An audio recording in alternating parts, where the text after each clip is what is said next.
مامور صاحب اجازه ده؟ اجازه پرېږده دا وخت راتلو دی وګوره 9 بجې شوې. صاحب څه وکړم ټولې لارې بندې وې په ډېر مشکل سره ورسېدم. لارې بندې وي؟ ولې څه خبره وه؟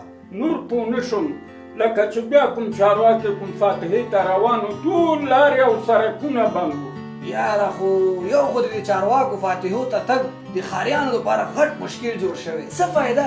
صاحب نن سبا د فاتحې نه جشن جوړ شوی که دی غیر حاضرېږي او که نه ورځي بس خلک خفه کېږي. څوک ملازمه ته داسې وکړه چې مامور صاحب اجازه ده. راځه مهرباني.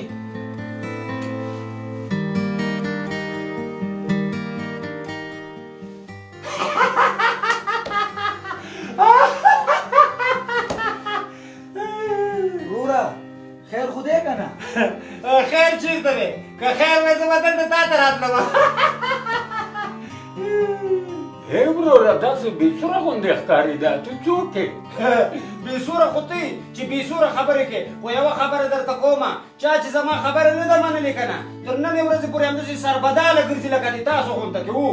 ای وروره اخر خبره څه ده مونږ خو پوهه که نه دا دفتر دی که د جلبو دوکان خوله دې وازه نیولې ده.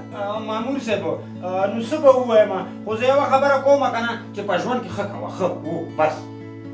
ملازمه دا سړی مکمل بېسوره راته ښکاري چې تالاشي کاسې نه چې څنګه ګوره ماما زما یوه خبره واوره ګوره چې کله دفتر ته راننوتلم نو هغې وخت کې خو چا تلاشي وانخېستل نو اوس د تلاشۍ څه ضرورت دی؟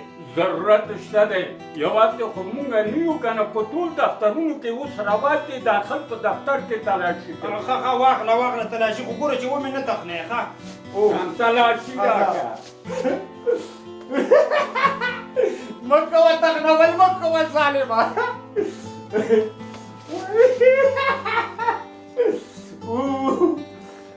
مه کوه تخنول مه کوه.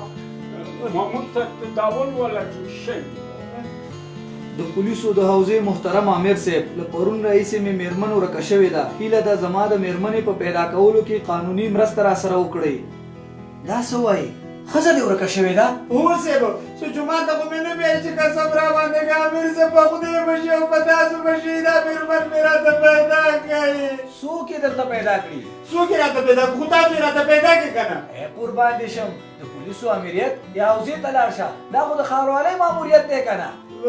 څه دا د پولیسو حوزه نه ده دا د ښاروالۍ ماموریت دی. او که نه دا د ښاروالۍ ماموریت دی د پولیسو حوزه نه ده. ته لیونی یې که څنګه ته ښاروالۍ نه پېژنې؟ ښه نو زه لاړم د ډېرې خوشحالۍ نه په ځان باندې پوه نه شوم د حوزې په ځای باندې د ښاروالۍ ماموریت ته راغلم. څه؟ او که نه صاحب ما امیر کې همدغه شانتې ورکه ښځه وکړه.